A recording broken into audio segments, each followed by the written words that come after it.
ونستغفره ونؤمن به ونتوكل عليه ونعوذ بالله من شرور أنفسنا ومن سيئات أعمالنا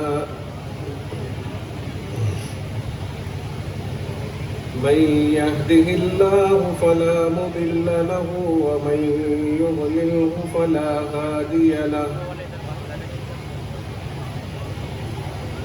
ونشهد أن لا إله إلا الله وحده لا شريك له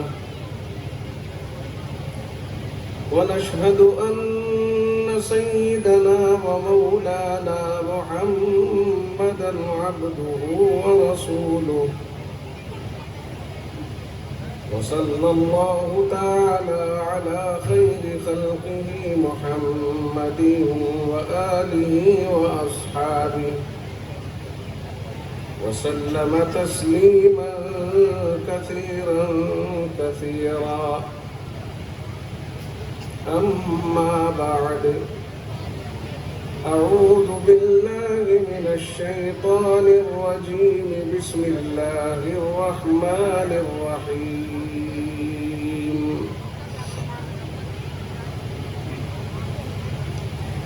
وقضى ربك ألا تعبدوا إلا إياه وبالوالدين إحسانا إما يبلغن عندك الكبر أحدهما أو كلاهما فلا تقل لهما أف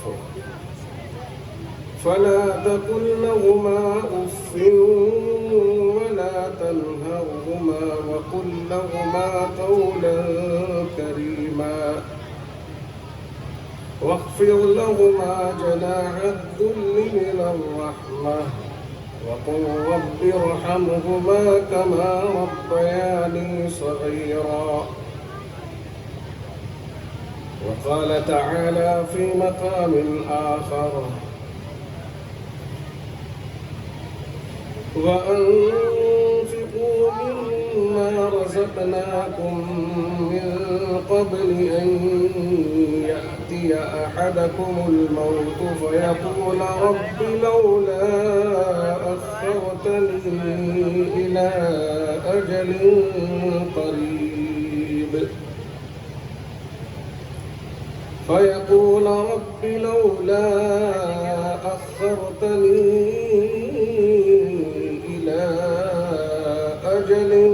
قريب فأصدق وأكن من الصالحين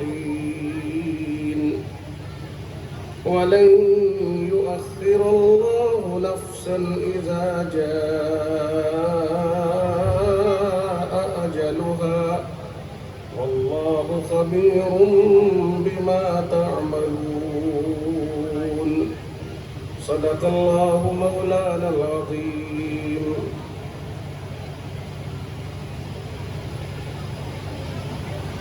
عزیزان ملت، نوجوان ساتھیوں، پیارے دوستوں اور دینی بھائیوں،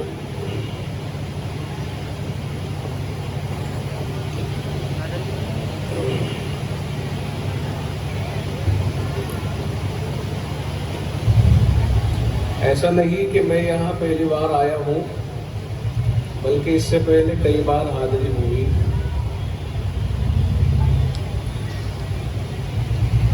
اب تو دھولڈی والوں نے کام چھوڑ دیا، یا تو وہ کسی کے طفیل میں ہوتا ہوگا، کسی کی وجہ سے ہوتا ہوگا، کسی کے اکسانے اور تیار کرنے پر، یا ان کا اپنا ذاتی ذوق ہوگا، لیکن بہرحال اب وہ ایسا لگ رہا ہے کہ چھوڑ دیا. کئی سال پہلے تک اور کئی سال تک آموں کے موسم پر دھولڈی والے ہاپوڑ والوں کی دعوت کیا کرتے تھے. خادم الاسلام جو بڑا مدرسہ ہے، وہاں کے اساتذہ کی دعوت کرتے تھے. اب معلوم نہیں دھولنے والے، ایسا ہوتا ہے کہ پہلے جیسے گاؤں کے لوگ تھے دودھ بیچتے نہیں تھے، تو خود بھی پیتے تھے، دوسروں کو بھی پلاتے تھے، چھاچھ بناتے تھے، خوب گواتے اور خوب لٹاتے تھے. ہو سکتا ہے دھولنے والے اب آخری آم تک بیچ دیتے ہوں اور اپنے آپ بچاتے ہی نہ ہوں. جب بچاتے نہیں ہیں تو کھلائیں کسے؟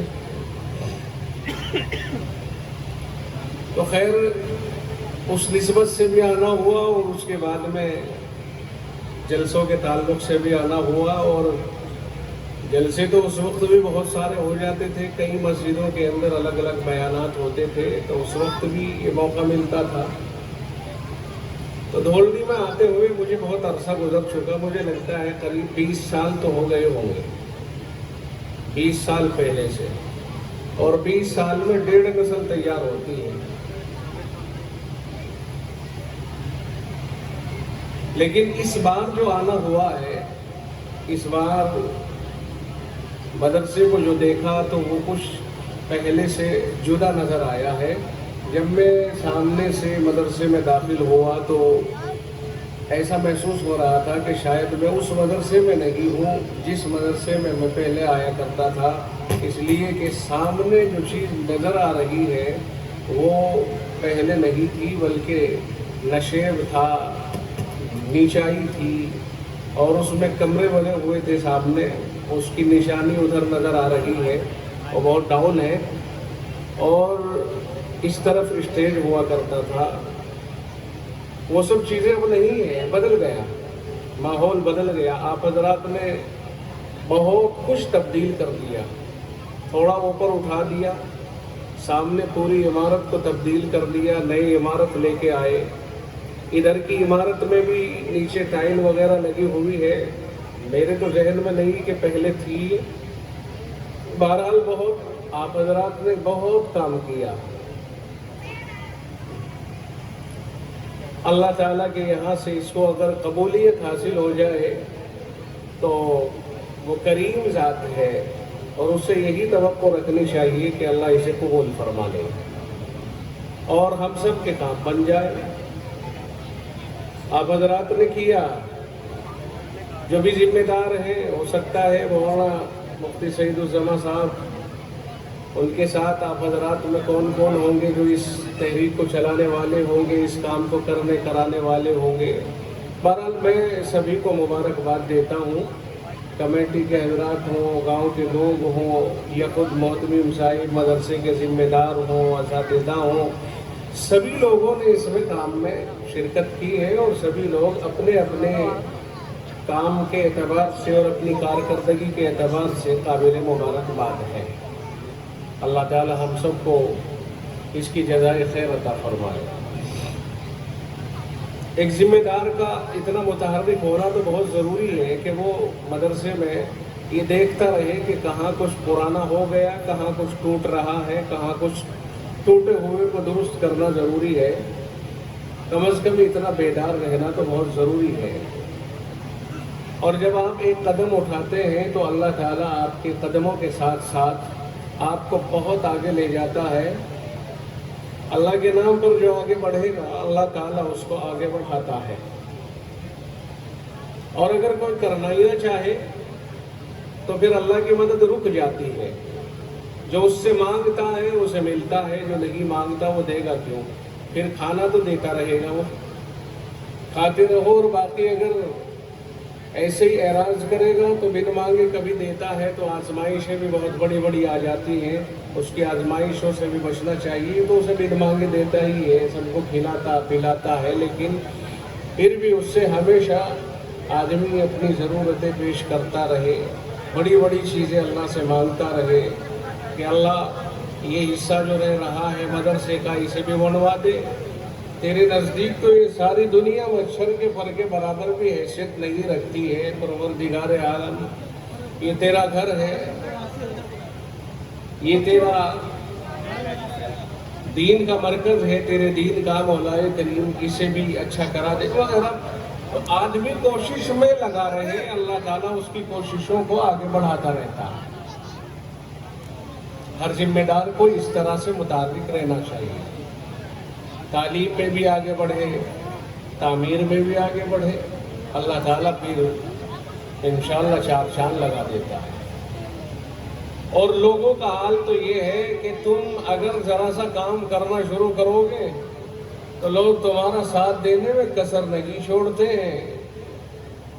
ذمہ دار حضرات گھبرایا نہ کریں،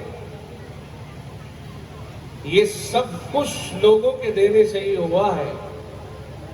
اللہ کی عادت ہے کہ وہ لوگوں کو دیتا ہے اور لوگوں سے دلواتا ہے۔ وہ اگر چاہے تو نمونے بنا بنا کے اتارتا رہے، لو صاحب یہ آپ کے لیے ہو، جاؤ اس میں آپ رہنے لگو، اس میں آپ پڑھانے لگو، مگر اس کی عادت نہیں ہے۔ یہ عادت یہ ہے کہ وہ عوام کو دے گا اور پھر آپ کے دل میں طلب ڈال دے گا، آپ اس بات کو ان کے بیچ رکھیں گے اور پھر انہی کے ذریعے سے آپ کو دلوائے گا اور اپنی راہ میں ان کا قبول فرمائے گا۔ تو جتنا آپ کرو گے لوگ آپ کا ساتھ دیں گے اور دیتے ہیں، حسب توفیق لوگ ساتھ دیتے ہیں۔ جتنے دنیا کے اندر مدرسے، مسجدیں، خانقاہیں اور یہ ادارے بنے ہوئے ہیں، جہاں جہاں یہ دارالعلوم قائم ہیں، آپ بتائیے کیا عوام سے ہٹ کر کسی نے بنایا ہے ان کو؟ یہ سب کچھ عوام ہی کا دیا ہوا پیسہ ہے، لینے کا طریقہ ہے۔ کام کر کے دکھاتے رہو، عوام آپ کے ساتھ ڈھال بن کر کے چلتی رہتی ہے۔ لوگ کبھی پیچھے نہیں ہٹتے ہیں، لوگ انتظار کرتے ہیں ہمارے مدرسے میں، ہماری مسجد میں کام ہو تو ہم کام میں شریک ہوں۔ فیصلہ تو ایک معتمین کو لینا پڑتا ہے۔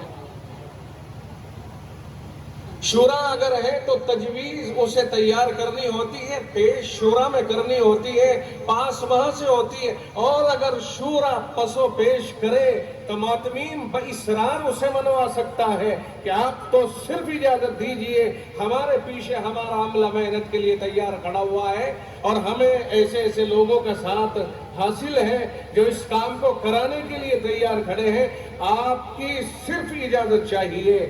شورا بے وقوف نہیں ہے کہ وہ اجازت نہ دے، بس کام کرنے کا جذبہ ہونا چاہیے۔ تو ماشاءاللہ کام کیا، دیکھ رہا ہے، بہت اچھا لگا۔ اللہ تعالیٰ اسے خوب قبول فرمائے۔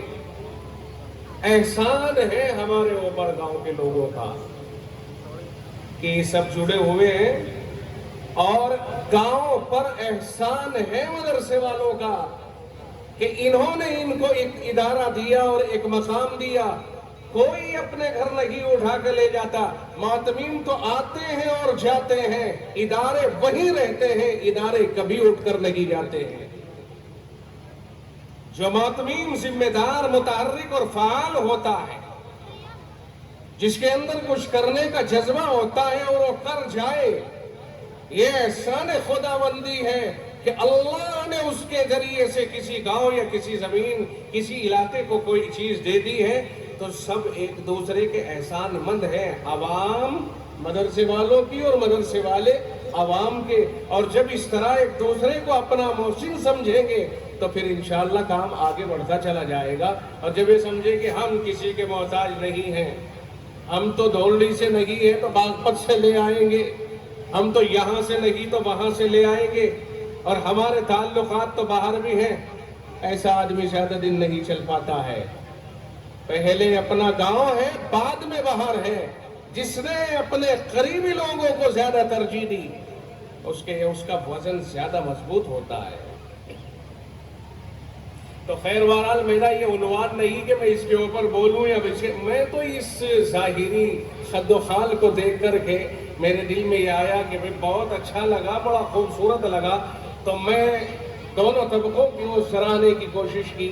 میں ذمہ دار، معتمین صاحب اور کمیٹی کے افراد اور گاؤں کے حضرات، اور جو آپ حضرات میں سے باہر نوجوان رہتے ہوں، کام کرتے ہوں جذباتی، وہ حضرات بھی کبھی کبھی بہت جذباتی ہوتے ہیں کہ آپ کام چھیڑیے اور ہم جتنے باہر رہتے ہیں سب مل جل کر کے آپ کو انشاءاللہ ایک کمرے کے بھیج دیں گے۔ یہاں مسجد نہیں بنائی ہے، صفوں کے پیسے اور قالین کے پیسے ہم بھیج دیں گے۔ اس طرح سے ہوتا ہے کام۔ یہ سب ایک دوسرے کے لیے محسن ہیں. جب تک سب ہم ایک دوسرے کو اپنا محسن نہیں سمجھیں گے کام آگے نہیں بڑھ سکتا.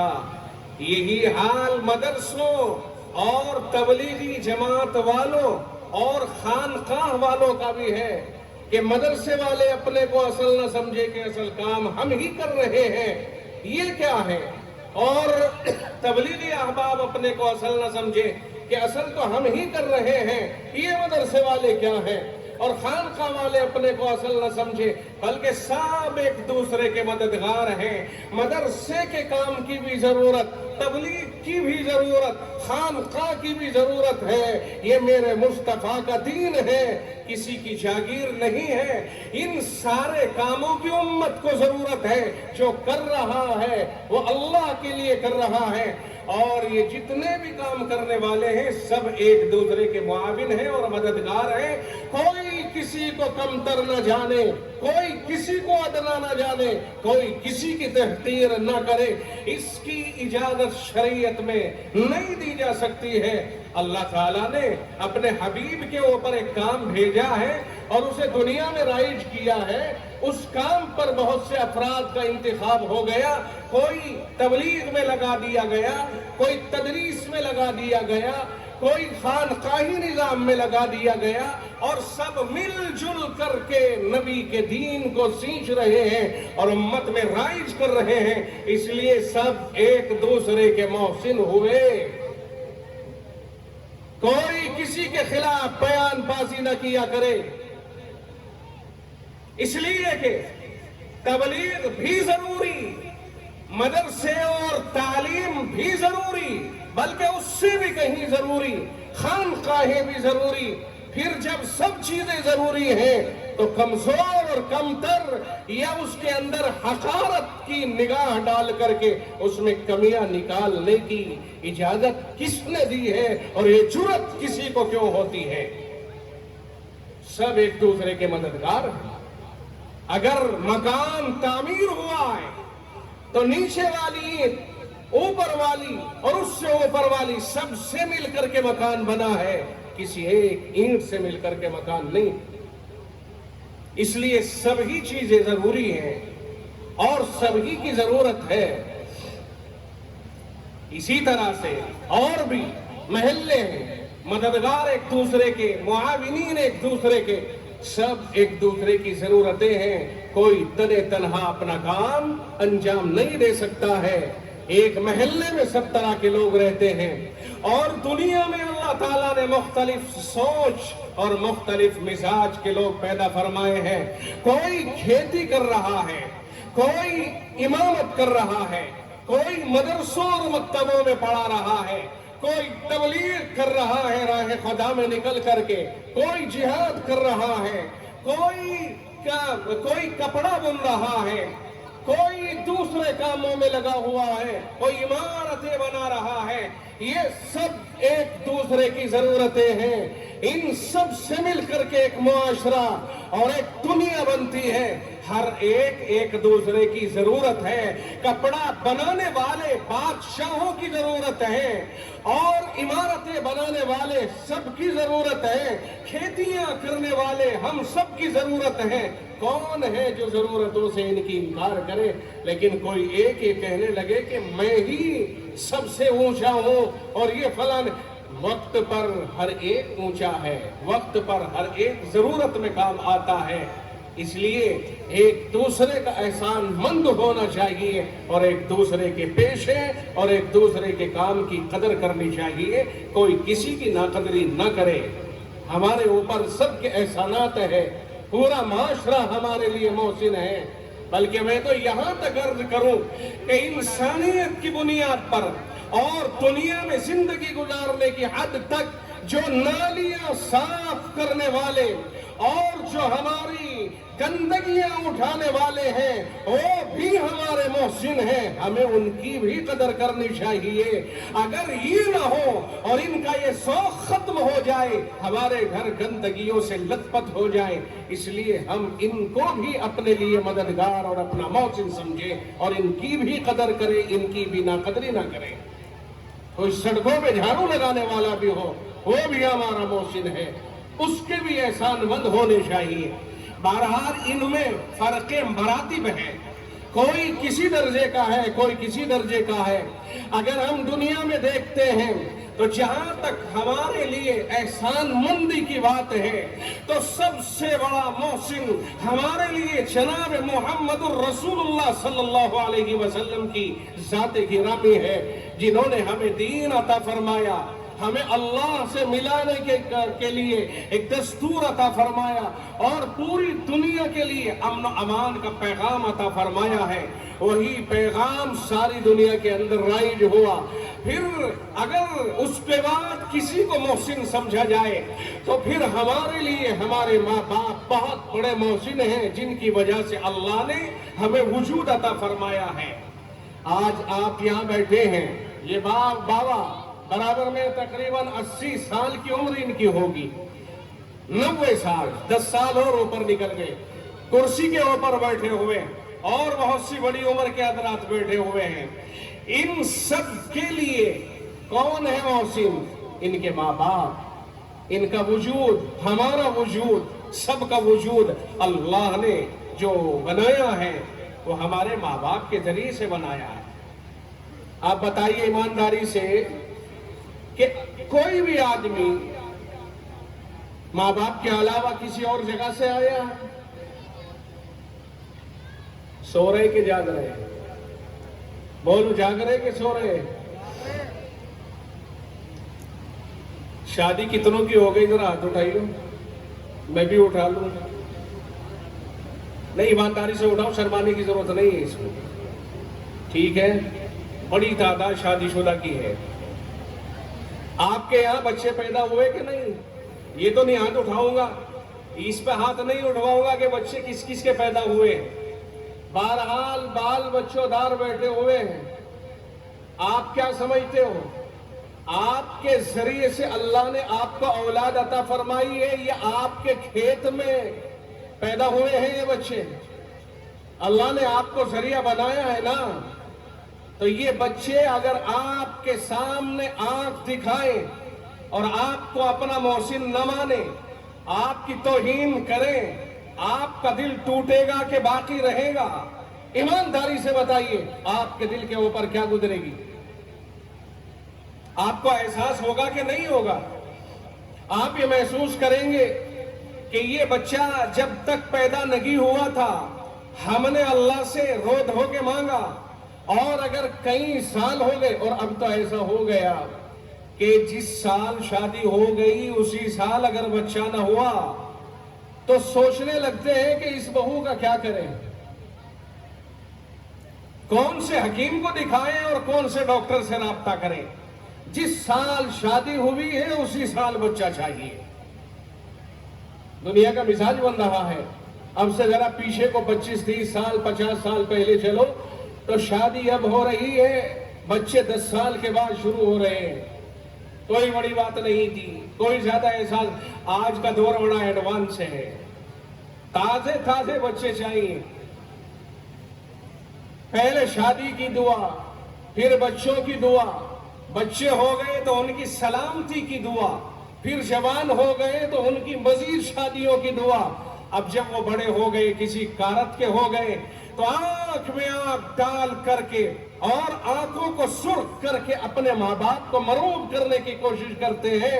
وہ وقت ماں باپ کے اوپر انتہائی نازک ہوتا ہے جب اسی کی اولاد جو اس کے وجود سے وجود میں آئی ہے اور اللہ نے ان کے جسم کو ان کے وجود کا ذریعہ بنایا ہے، وہی اولاد جب ان کے سامنے اکڑتی ہے اور ان کی توہین کرتی ہے، اس وقت میں ان کے ماں باپ کے جو دلوں کے اوپر ایک عجیب و غریب کیفیت پیدا ہوتی ہے، وہ احساس کی کیفیت اللہ کے یہاں پر انتہائی اہمیت رکھتی ہے۔ انتہائی نازک مرحلہ ہوتا ہے وہ جب کوئی اولاد اپنے ماں باپ کے سامنے اکڑ کے دکھاتی ہے۔ یاد رکھنا، جھکنے والا بچتا ہے، اکڑنے والا ٹوٹ جاتا ہے۔ جو اکڑ گیا وہ ٹوٹ گیا، جو جھک گیا وہ بچ گیا۔ اس لیے